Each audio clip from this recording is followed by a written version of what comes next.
all judges and parents. Morning, Lord. I'm from SMP Negeri 2 Tambang.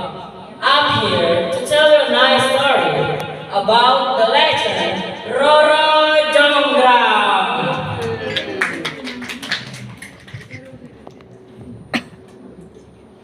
This story is from an Indonesian folktale.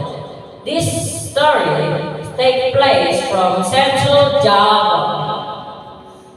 A long time ago, in the Central Java, there were two great kingdoms, Penging and Boko. Penging was ruled by a wise king, while Boko was led by a giant named Prabu Boko. Prabu Boko had a daughter named Roro Jonggrang. She was known to Godland for her beauty. One day, Prabu Boko was defeated by a warrior from Penging named Batu Bondowoso. After his victory, Batu Bondowoso fell in love with Roro Jonggrang and asked her to marry him. Roro Jonggrang didn't want to marry the man who had killed her father. To refuse him politely, she gave him an impossible condition.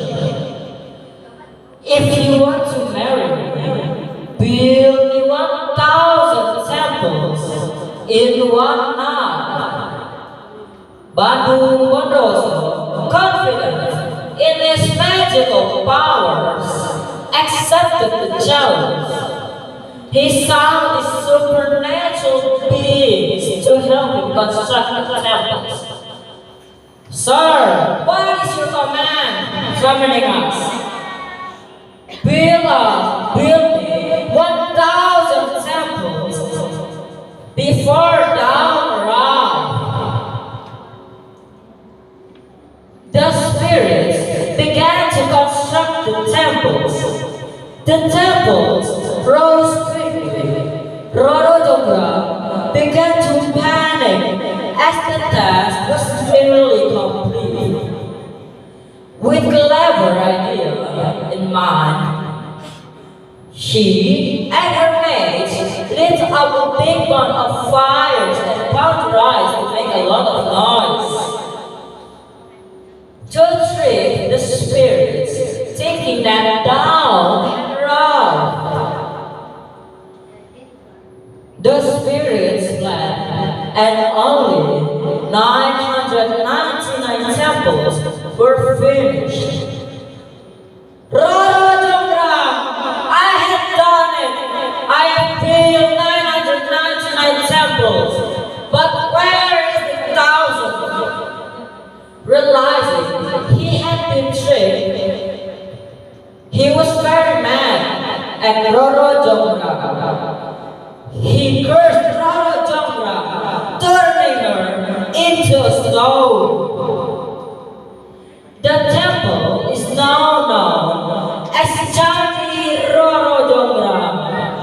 It's part of the Prambanan Temple complex. Goodbye, everybody. That is for me.